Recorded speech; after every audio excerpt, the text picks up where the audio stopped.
Hi, I am Kaviraj from scoringtarget.com.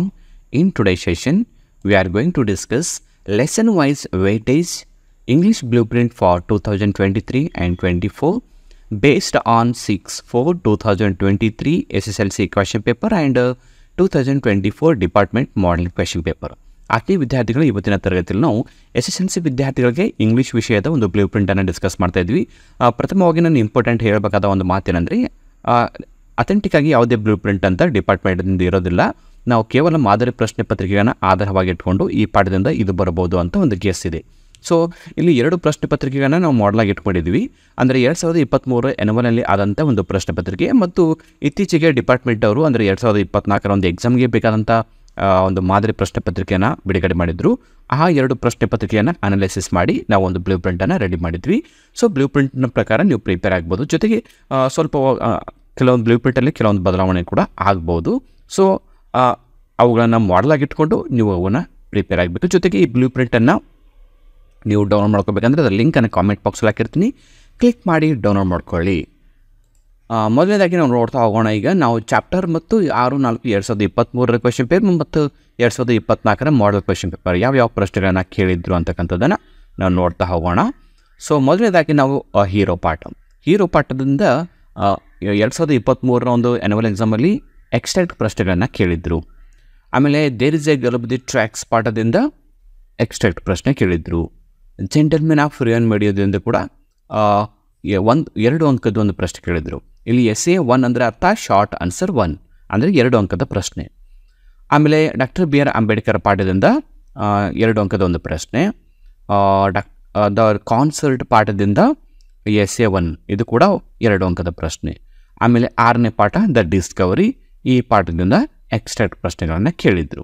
ಇದು 2023 annual ಎಕ್ಸಾಮಲ್ಲಿ ಕೇಳಿದಂಥದ್ದು. So ಈ ಪ್ರೆಸೆಂಟಾಗಿ ಇತ್ತೀಚೆಗೆ ಅಂದರೆ ಒಂದು 4 ದಿನಗಳ ಹಿಂದೆ ನಮ್ಮ ಡಿಪಾರ್ಟ್ಮೆಂಟ್ ಅವರು ಎಲ್ಲ ವಿಷಯಗಳ ಮಾದರಿ ಪ್ರಶ್ನೆ ಪತ್ರಿಕೆಗಳನ್ನು ಬಿಟ್ಟಿದ್ದರು. ಸೊ ಆ ಮಾದರಿ ಪ್ರಶ್ನೆ ಪತ್ರಿಕೆಗಳು ನೀವು ಡೌನ್ಲೋಡ್ ಮಾಡ್ಕೋಬೇಕಂದ್ರೆ ಇದರ ಲಿಂಕನ್ನು ಕಾಮೆಂಟ್ ಬಾಕ್ಸಲ್ಲಿ ಹಾಕಿರ್ತೀನಿ, ಕ್ಲಿಕ್ ಮಾಡಿ ಕೂಡ ನೀವು ಡೌನ್ಲೋಡ್ ಮಾಡ್ಕೋಬೋದು. ಆ ಪ್ರಶ್ನೆ ಪತ್ರಿಕೆಗಳನ್ನ ಆಧಾರವಾಗಿ ಇಟ್ಕೊಂಡು ಏನು ಬದಲಾವಣೆ ಆಗಿದೆ ಅಂತ ನಾವು ನೋಡ್ಬೋದು. ಮೊದಲನೇದಾಗಿ ಹೀರೋ ಪಾಠದ ನೋಡೋಣ. ಮೊದಲು ಆಶಿ ಕ್ವೆಶನ್ಸನ್ನು ಕೇಳ್ತಿದ್ರು, ಈಗ 2 ಅಂಕದ ಒಂದು ಪ್ರಶ್ನೆ ಕೇಳ್ತಾ ಇದ್ದಾರೆ ಇತ್ತೀಚಿನ ಮಾಡೆಲ್ ಪೇಪರ್ ಪ್ರಕಾರ. ಆಮೇಲೆ there is a girl the ಟ್ರ್ಯಾಕ್ಸಲ್ಲಿ 2 ಅಂಕದ ಒಂದು ಪ್ರಶ್ನೆ. Gentlemen of Rio en Medio ಪಾಠದಿಂದ 2 ಅಂಕದ ಬದಲಾಗಿ ಎಕ್ಸ್ಟ್ರಾಕ್ಟ್ ಪ್ರಶ್ನೆ. ಡಾಕ್ಟರ್ BR ಅಂಬೇಡ್ಕರ್ ಪಾಠದಿಂದ 2 ಅಂಕದ್ದು ಯಾವ ಥರ ಇದೆ ಅದೇ ಥರ ಕಂಟಿನ್ಯೂ ಆಗಿದೆ, ಸೇಮ್ ಆಗಿದೆ, ಯಾವುದೇ ಬದಲಾವಣೆ ಇಲ್ಲ. ಆನಂತರ ದ ಕಾನ್ಸರ್ಟ್ ಪಾಠದ್ದು 2 ಅಂಕದ ಪ್ರಶ್ನೆ ಬದಲಾಗಿ ಎಕ್ಸ್ಟ್ರಾಕ್ಟ್ ಪ್ರಶ್ನೆಗಳನ್ನು ಪ್ರಿಪೇರ್ ಆದರೆ ಒಳ್ಳೆಯದು. ಆಮೇಲೆ ಡಿಸ್ಕವರಿ ಪಾಠದಿಂದ ಎಕ್ಸ್ಟ್ರಾಕ್ಟ್ ಪ್ರಶ್ನೆಗಳನ್ನು ಕೇಳ್ತಿದ್ರು, ಈಗ ಕೂಡ ಎಕ್ಸ್ಟ್ರಾಕ್ಟ್ ಪ್ರಶ್ನೆಗಳನ್ನು ಕೇಳ್ತಾ ಇದ್ದಾರೆ. ಸೊ ಈ 2 ಪಾಠಗಳಲ್ಲಿ ಯಾವುದೇ ಬದಲಾವಣೆ ಇಲ್ಲ. ಅಂದರೆ ಡಾಕ್ಟರ್ BR ಅಂಬೇಡ್ಕರ್ ಮತ್ತು ದ ಡಿಸ್ಕವರಿ ಈ ಪಾಠಗಳನ್ನು ಸೇಮ್ ಆಗಿದೆ, ಯಾವುದೇ ಬದಲಾವಣೆ ಇಲ್ಲ. ನಾವು ಈ ಒಂದು 2024 ಮಾಡೆಲ್ ಕ್ವೆಶ್ಚನ್ ಪೇಪರನ್ನು ಆಧಾರವಾಗಿ ಇಟ್ಕೊಂಡು ನಾವು ಪ್ರಿಪೇರ್ ಆಗೋಣ. ಕೆಲವೊಂದಿಷ್ಟು ಒಂದು 10% ಬ್ಲೂ ಪ್ರಿಂಟಲ್ಲಿ ಬದಲಾವಣೆ ಆಗ್ಬೋದು. ಅಂದರೆ ಫಾರ್ ಎಕ್ಸಾಂಪಲ್ ಈ ಹೀರೋ ಪಾಠದ 2 ಅಂಕದ ಕೇಳೋದ ಬದಲಾಗಿ 3 ಅಂಕದ ಎಕ್ಸ್ಟ್ರಾಕ್ಟ್ ಪ್ರಶ್ನೆ ಕೇಳ್ಬೋದು, ಅಥವಾ 3 ಅಂಕದ ಲಾಂಗ್ ಕ್ವೆಶ್ಚನನ್ನು ಕೇಳ್ಬೋದು. ಈ ಥರ ಕೆಲವೊಂದು ಪಾಠಗಳು ಬದಲಾವಣೆ ಆಗ್ತಕ್ಕಂಥ ಸಾಧ್ಯತೆ ಇರುತ್ತೆ. ಸೊ ನೆಕ್ಸ್ಟ್ ಈಗ 6 ಪಾಠ, ಅದು ಮುಂದಿನ 7ನೇ ಒಂದು ಪಾಠವನ್ನು ನೋಡ್ಕೊಂಬರೋಣ. 7ನೇ ಒಂದು ಪಾಠ ಯಾವುದು? Colours of silence. ಸೊ ಈ ಪಾಠಕ್ಕೆ ಸಂಬಂಧಪಟ್ಟಂತೆಯೇ 2 ಅಂಕದ SA 2 ಅಂದರೆ ಇದು 3 ಅಂಕದ ಪ್ರಶ್ನೆ, 3 ಅಂಕದ ಲಾಂಗ್ ಪ್ರಶ್ನೆ, 5-6 ವಾಕ್ಯದಲ್ಲಿ ಬರೀಬೇಕಾದಂಥ ಪ್ರಶ್ನೆ ಇದೆ. ಆಮೇಲೆ ಕೊನೆಯ ಒಂದು ಪಾಠ science and hope of survival. ಈ ಪಾಠದಿಂದ 2 ಅಂಕದ ಒಂದು ಪ್ರಶ್ನೆಯನ್ನು ಕೇಳ್ತಾ ಇದ್ರು. ನೋಡಿ, SA 1 ಅಂದರೆ 2 ಅಂಕ, SA 2 ಅಂದರೆ 3 ಅಂಕದ ಪ್ರಶ್ನೆ. 3 ಅಂಕದಂದರೆ ಎಕ್ಸ್ಟ್ರಾಕ್ಟ್ ಪ್ರಶ್ನೆ ಅಲ್ಲ, 3 ಅಂಕದ್ದು ಲಾಂಗ್ ಆನ್ಸರ್. ಸೊ ಇದು ಇಲ್ಲಿ ಈ 2 ಪಾಠಗಳಲ್ಲಿ ಏನು ಬದಲಾವಣೆಗಿದೆ ಅದನ್ನು ನಾನು ಕೂಲಂಕಷವಾಗಿ ಅಬ್ಸರ್ವ್ ಮಾಡೋಣ. ಕಲರ್ಸ್ ಆಫ್ ಸೈಲೆನ್ಸ್ ಏನಿದೆ, 3 ಅಂಕದ ಬದಲಾಗಿ 2 ಅಂಕದ ಪ್ರಶ್ನೆಯನ್ನು ಕೇಳ್ತಾ ಇದ್ದಾರೆ. ಆಮೇಲೆ science and hope of survival ಪಾಠದಿಂದ ಸೇಮ್ ಇದೆ, ಯಾವುದೇ ಬದಲಾವಣೆ ಇಲ್ಲ. 2 ಅಂಕದಿತ್ತು, ಈಗಲೂ ಕೂಡ 2 ಅಂಕದಿದೆ. ಅಂದರೆ ಅಂಬೇಡ್ಕರ್ ಪಾಠ ಆಗಿರ್ಬೋದು, science and hope of survival ಆಗಿರ್ಬೋದು ಮತ್ತು ಡಿಸ್ಕವರಿ, ಈ 3 ಪಾಠಗಳಲ್ಲಿ ಬದಲಾವಣೆ ಕಂಡು ಬಂದಿಲ್ಲ. ಇಷ್ಟು ಈ ಪಾಠಗಳಿಂದ ನಾವು ಡಿಸ್ಕಸ್ ಮಾಡಿದಂಥ ಒಂದು ಮಾಡೆಲ್ ಒಂದು ಬ್ಲೂ ಪ್ರಿಂಟ್. ಸೊ ಇದಾದ ನಂತರ ಈಗ ಪದ್ಯಗಳನ್ನು ನೋಡೋಣ. ಪದ್ಯಗಳಿಂದ ಯಾವ ಥರದ ಒಂದು ಬ್ಲೂ ಪ್ರಿಂಟನ್ನು ನಾವು ರೆಡಿ ಮಾಡಿದ್ವಿ ಅಂತ. ಮೊದಲೇ ಒಂದು ಪೊಯಮ್ ಗ್ರ್ಯಾಂಡ್ ಮಾ ಕ್ಲೆಮೆನ್ಸೆಟ್ರಿ ಅದು ಲಾಂಗ್ ಆನ್ಸರ್ ಆಗಿ ಕೇಳ್ತಾ ಇದ್ರು. ಎಲ್ಲಿ ಅಂದರೆ ಲಾಂಗ್ ಆನ್ಸರ್ ಅಂದರೆ 4 ಅಂಕದ ಪ್ರಶ್ನೆಯಾಗಿ ಸಾರಾಂಶವನ್ನು ಕೇಳ್ತಾ ಇದ್ರು. ಅದಾದ ಎರಡನೇ ಪೋಯಮ್ ಆಗಿ ಕ್ವಾಲಿಟಿ ಆಫ್ ಮರ್ಸಿ, ಇದು QM ಅಂದರೆ ಕೋಟ್ ಫ್ರಾಮ್ ಮೆಮೊರಿ. ಅಂದರೆ ಈ ಪೋಯಮ್ದಿಂದ ಒಂದು ಸ್ಟಾನ್ಸವನ್ನು ಕೊಡ್ತಾರೆ, ಅದನ್ನು ನೀವು ಕಂಪ್ಲೀಟ್ ಮಾಡಬೇಕು. ಇದು 4 ಅಂಕದ ಒಂದು ಪ್ರಶ್ನೆಯಾಗಿ ಕೇಳ್ತಾರೆ. ಐ ಆಮ್ ದ ಲ್ಯಾಂಡ್ ಏನಿದೆ ಇದು ಕೂಡ ಲಾಂಗ್ ಆನ್ಸರ್. ಅಂದರೆ ಗ್ರ್ಯಾಂಡ್ ಮಾ ಕ್ಲೆಮ್ಸೆಟ್ರಿ ಏನು 4 ಮಾರ್ಕ್ಸಿಗೆ ಲಾಂಗ್ ಆನ್ಸರ್ ಇದೆ, ಅದರ ಜೊತೆಗೆ ಒಂದು ಚಾಯ್ಸ್ ಆಗಿ ನಿಮಗೆ ಐ ಆಮ್ ದ ಲ್ಯಾಂಡ್ ಪೋಯಮ್ನಿಂದ ಕೂಡ 4 ಅಂಕದ ಪ್ರಶ್ನೆಯನ್ನು ಮೊದಲು ಕೇಳ್ತಾ ಇದ್ರು. ಆಮೇಲೆ ದ ಸಾಂಗ್ ಆಫ್ ಇಂಡಿಯಾ 4ನೆಯ ಒಂದು ಕವನ, ವಿ ಕೆ ಗೌಕಾಕ್ ಅವರಿಂದ ಬರೆಯಲ್ಪಟ್ಟಿದ್ದು. ಸಾಂಗ್ ಆಫ್ ಇಂಡಿಯಾಕ್ಕೆ ಸಂಬಂಧಪಟ್ಟಂತೆ ಇದು ಕೂಡ ಲಾಂಗ್ ಆನ್ಸರ್ ಇದೆ, 4 ಅಂಕದ್ದು ಚಾಯ್ಸ್ ಆಗಿದೆ. ಅಂದರೆ ಗ್ರ್ಯಾಂಡ್ ಮಾ ಕ್ಲೆಮ್ಸೆಟ್ರಿ ಪೋಯಮ್ನ ಜೊತೆಗೆ ಐ ಆಮ್ ದ ಲ್ಯಾಂಡ್ ಮತ್ತು ಸಾಂಗ್ ಆಫ್ ಇಂಡಿಯಾ 3 ಪ್ರಶ್ನೆಗಳು ಕೇಳ್ತಾರೆ. 4 ಅಂಕದ್ದು 3ರಲ್ಲಿ ನೀವು ಒಂದನೇ ಮಾತ್ರ ಬರಿಬೇಕಾಗಿತ್ತು. ಇದು 2023 ಪ್ರಕಾರ. ಆಮೇಲೆ 5ನೇ ಪೋಯಮ್ ಜಾರ್ಜ್ ಪೋಯಮ್ 2. ಈ ಪೋಯಮ್ನಿಂದ ನಮಗೆ 3 ಅಂಕದ ಪ್ರಶ್ನೆ ಎಸ್ಸೆ 2 ಕೇಳ್ತಾ ಇದ್ರು. ಬಟ್ ಈ ಒಂದು 5 ಪೋಯಮ್ಗಳಲ್ಲಿ ಏನು ಬದಲಾವಣೆ ಆಗಿದೆ ಅದನ್ನು ನಾವು ನೋಡಬೇಕು. ಯಾಕಂದರೆ ನಾವು 6/4/2023 ಒಂದು ಆ್ಯನ್ಯುವಲ್ ಎಕ್ಸಾಮ್ ಪ್ರಶ್ನೆ ಪತ್ರಿಕೆಯನ್ನು ನಾನು ಇಟ್ಕೊಂಡು ಬ್ಲೂ ಪ್ರಿಂಟ್ ಯಾಕೆ ಮಾಡಿದ್ದೀನಿ ಅಂದರೆ ಇವುಗಳು ಕೂಡ ರಿಪೀಟ್ ಆಗ್ಬೋದು. ಅಂದರೆ ಈ ಥರ ಬರ್ಬೋದು, 2023 ಪ್ರಕಾರ ಬರ್ಬೋದು ಅಥವಾ 24ರ ಪ್ರಕಾರ ಬರ್ಬೋದು. ಸೊ ಎರಡನ್ನೇ ನೀವು ಕಾನ್ಸಂಟ್ರೇಟ್ ಇಟ್ಕೊಂಡು ಓದಿದರೆ ನಿಮಗೆ ಡಬಲ್ ಬೆನಿಫಿಟ್ ಆಗ್ಬೋದು. ಸೊ ಈಗ ನೋಡೋಣ, ಗ್ರ್ಯಾಂಡ್ ಮಾ ಕ್ಲೆಮ್ಸೆಟ್ರಿ ಯಾವ ಥರ 4 ಅಂಕದ ಲಾಂಗ್ ಆನ್ಸರ್ ಇತ್ತೋ ಈ ಪ್ರೆಸೆಂಟಾಗಿ ಕೂಡ ಅದೇ ಥರ ಇದೆ, ಯಾವುದೇ ಬದಲಾವಣೆ ಇಲ್ಲ. ಆಮೇಲೆ ಕ್ವಾಲಿಟಿ ಆಫ್ ಮರ್ಸಿ ಅಂತೂ ಯಾವಾಗಲೂ ಫಿಕ್ಸ್ ಆಗಿದೆ, ಅಲ್ಲಿ ಅದು ಕೂಡ ನಿಮಗೆ ಯಾವುದೇ ಬದಲಾವಣೆ ಇಲ್ಲ. ಬಟ್ ಇದು ಐ ಆಮ್ ದ ಲ್ಯಾಂಡ್ ಏನಿದೆ 4 ಅಂಕದ ಬದಲಾಗಿ 3 ಅಂಕದ ಪ್ರಶ್ನೆ ಕೇಳೋಕ್ಕೆ ಸ್ಟಾರ್ಟ್ ಮಾಡಿದ್ದಾರೆ, ಎಸ್ಸೆ 2. ಆಮೇಲೆ ದ ಸಾಂಗ್ ಆಫ್ ಇಂಡಿಯಾನ ಅದು ಸೇಮ್ ಆಗಿಟ್ಟಿದ್ದಾರೆ 4 ಅಂಕದ್ದು, ಅಲ್ಲಿ ಯಾವುದೇ ಬದಲಾವಣೆ ಇಲ್ಲ. ಇನ್ನು ಜಾರ್ಜ್ ಪೋಯಮ್ 2 ಬಂದಾಗ 3 ಅಂಕದ ಬದಲಾಗಿ 2 ಅಂಕ.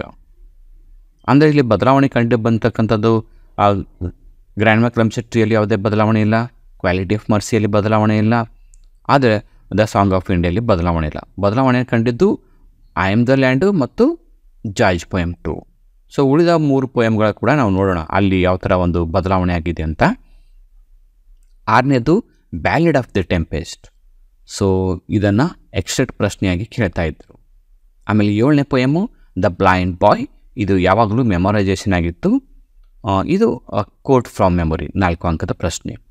ಆಮೇಲೆ ಕೊನೆಯ poem off to outer space tomorrow morning, ಇದರಿಂದ ಕೇಳ್ತಕ್ಕಂಥ ಪ್ರಶ್ನೆ ಎಸ್ಸೆ 1 ಅಂದರೆ 2 ಅಂಕದ ಪ್ರಶ್ನೆಯನ್ನು ಕೇಳ್ತಾ ಇದ್ರು. ಸೊ ಈ ಪ್ರೆಸೆಂಟಾಗಿ 2024ರಲ್ಲಿ ಆದಂಥ ಬದಲಾವಣೆ ಏನು? ಬ್ಯಾಲೆಡ್ ಆಫ್ ದ ಟೆಂಪೆಸ್ಟ್ ಪೋಯಮ್ದಿಂದ ಎಕ್ಸ್ಟ್ರಾಕ್ಟ್ ಪ್ರಶ್ನೆ ಬದಲಾಗಿ 4 ಅಂಕದ ಪ್ರಶ್ನೆಯನ್ನು ಒಂದು ಆಪ್ಷನ್ ಆಗಿ ಕೊಟ್ಟಿದ್ದಾರೆ. ಎಲ್ಲಿ ಅದಾದ ನಂತರ ದ ಬ್ಲೈಂಡ್ ಬಾಯ್ ಪೋಯಮ್ ಏನಿದೆ ಅದು ಸೇಮ್ ಆಗಿದೆ, ಕೋಟ್ ಫ್ರಮ್ ಮೆಮೊರಿ, ಯಾವುದೇ ಬದಲಾವಣೆ ಇಲ್ಲ. ಆಮೇಲೆ after outer space tomorrow morning 2 ಅಂಕದ ಬದಲಾಗಿ 3 ಅಂಕದ ಒಂದು ಎಕ್ಸ್ಟ್ರಾಕ್ಟ್ ಪ್ರಶ್ನೆಯನ್ನು ಕೇಳೋದಕ್ಕೆ ಒಂದು ಮಾದರಿಯಾಗಿ ಕೊಟ್ಟಿದ್ದಾರೆ. ಇದು ಒಂದು ಮಾದರಿ ಅಂತಲೇ ಹೇಳ್ಬೋದು. ಇಲ್ಲಿ ಒಟ್ಟಾರೆ ನಾವು 2023ರ ಬ್ಲೂ ಪ್ರಿಂಟ್ ಮತ್ತು 2024ರ ಬ್ಲೂ ಪ್ರಿಂಟನ್ನು ಎರಡನ್ನೂ ಕೂಡ ಡಿಸ್ಕಸ್ ಮಾಡ್ತಾ ಇದ್ವಿ. ಸೊ ಎರಡು ಕೂಡ ಅನಾಲಿಸಿಸ್ ಮಾಡಿಕೊಂಡು ಈ ಪ್ರಕಾರ ನಾವು ಪಾಠಗಳಿಂದ ಪದ್ಯಗಳಿಂದ ಓದ್ಕೊಂಡ್ರೆ ನಮ್ಮ ಎಕ್ಸಾಮ್ಗೆ ಹೆಲ್ಪ್ ಆಗುತ್ತೆ. ಇದಾದ ನಂತರ ಈಗ ನಮಗೆ ಬರ್ತಕ್ಕಂಥದ್ದು ಸಪ್ಲಿಮೆಂಟರಿ ರೀಡಿಂಗ್ ಪಾಠಗಳಿಂದ ಯಾವ ಥರದ ಪ್ರಶ್ನೆಗಳನ್ನ ಕೇಳ್ತಾರೆ. ನಾರಾಯಣಪುರ್ ಇನ್ಸಿಡೆಂಟ್ ಏನಿದೆ 2 ಅಂಕದ ಒಂದು ಪ್ರಶ್ನೆ. On top of the world ಏನಿದೆ ಅಂದರೆ ಡಿಕ್ಕಿ ಡೋಲ್ಮಾ ಅವರ ಒಂದು ಪಾಠ ಏನಿದೆ ಇದು ಕೂಡ 2 ಅಂಕದ್ದು ಒಂದು ಚಾಯ್ಸ್ ಆಗಿರುತ್ತೆ. ಆಮೇಲೆ ಗ್ರೇಟ್ ಮಾರ್ಟಿರ್ ಎವರ್ ಚೆರಿಸ್ಡ್ ಹನಿಫುದ್ದೀನ್ ಅವರ ಒಂದು ಪಾಠ ಏನಿದೆ ಇದು 2 ಅಂಕದ್ದು. ಆಮೇಲೆ the bird of happiness Wang Jia ಇಲ್ಲಿ 2 ಅಂಕದ್ದು. ಒಟ್ಟಾರೆ ಸಪ್ಲಿಮೆಂಟರಿ ರೀಡಿಂಗ್ ಏನಿವೆ 4 ಪಾಠಗಳು ಕೂಡ 2 ಅಂಕದ ಪ್ರಶ್ನೆ ಇರುತ್ತೆ.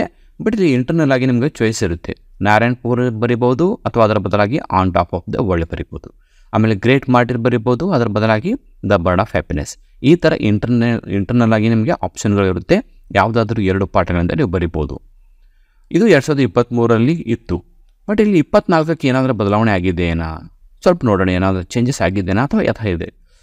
ಸೊ ನಾರಾಯಣಪುರ ಇನ್ಸಿಡೆಂಟಲ್ಲಿ ಯಾವುದೇ ಬದಲಾವಣೆ ಇಲ್ಲ, 2 ಅಂಕದ್ದು ಸೇಮ್ ಇದೆ. On top of the world ಕೂಡ ಸೇಮ್ ಆಗಿದೆ. ಗ್ರೇಟ್ ಮಾರ್ಟಿರ್ ಎವರ್ ಚೆರಿಸ್ಡ್ ಅದು ಕೂಡ 2 ಅಂಕ.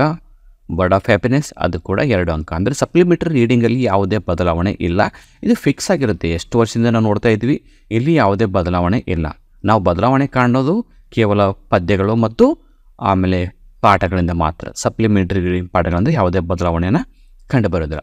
ಸೊ ನೀವು ಮಾಡಬೇಕಾದದ್ದು ಅಂದರೆ ಈ ಬ್ಲೂ ಪ್ರಿಂಟ್ನ ಲಿಂಕನ್ನು ಕಾಮೆಂಟ್ ಬಾಕ್ಸಲ್ಲಿ ಹಾಕಿರುತ್ತೆ. ಸೊ ಆ ಬ್ಲೂ ಪ್ರಿಂಟನ್ನು ಡೌನ್ಲೋಡ್ ಮಾಡ್ಕೊಳ್ಳಿ. ಇದೇ ಥರ ನೀವು ನೋಟ್ಸನ್ನು ಪ್ರಿಪೇರ್ ಮಾಡ್ಕೊಳ್ಳಿ, ಅಥವಾ ನಿಮ್ಮ ಬುಕ್ಕಲ್ಲಿ ಇಂಗ್ಲೀಷ್ನ ಟೆಕ್ಸ್ಟ್ ಬುಕ್ಕಲ್ಲಿ ಇದನ್ನು ಬರ್ಕೊಳ್ಳಿ. ಯಾವ ಪಾಠಗಳಿಂದ ಎಷ್ಟು ಅಂಕದ ಪ್ರಶ್ನೆಗೆ ಬರ್ಬೋದು, ಎರಡು ಕೂಡ ಬರ್ಕೊಳ್ಳಿ. 23 ಮತ್ತು 24ರ ಒಂದು ಮಾದರಿಗಳನ್ನು ಬರ್ಕೊಂಡು ಈ ಥರ ಪ್ರಿಪೇರ್ ಆದರೆ ಹೆಚ್ಚು ಕಡಿಮೆ ನಮಗೆ ಇದೇ ಥರ ನಮ್ಮ ಎಕ್ಸಾಮ್ಗಳಲ್ಲಿ ಪ್ರಶ್ನೆಗಳನ್ನು ಬರ್ತಕ್ಕಂಥ ಒಂದು ಸಾಧ್ಯತೆ ಇರುತ್ತೆ. ಈ ಬ್ಲೂ ಪ್ರಿಂಟ್ ಏನಿದೆ ಕೇವಲ ಒಂದು ಮಾದರಿಯಾಗಿದೆ ಅಂದ್ಕೊಂಡು ಇದನ್ನೇ ಕನ್ಫರ್ಮ್ ಅಂತ ಅನ್ಕೋಬೇಡಿ. ಮಾದರಿಯಾಗಿರುತ್ತೆ. ಒಂದು 10% 50% ಬದಲಾವಣೆ ಕೂಡ ಆಗಬಹುದು. ಜೊತೆಗೆ SSLC ವಿದ್ಯಾರ್ಥಿಗಳಿಗೆ ಎಲ್ಲ ಪಾಠಗಳು, ಪದ್ಯಗಳ ಒಂದು ಪ್ರಶ್ನೋತ್ತರಗಳು ಇದೆ.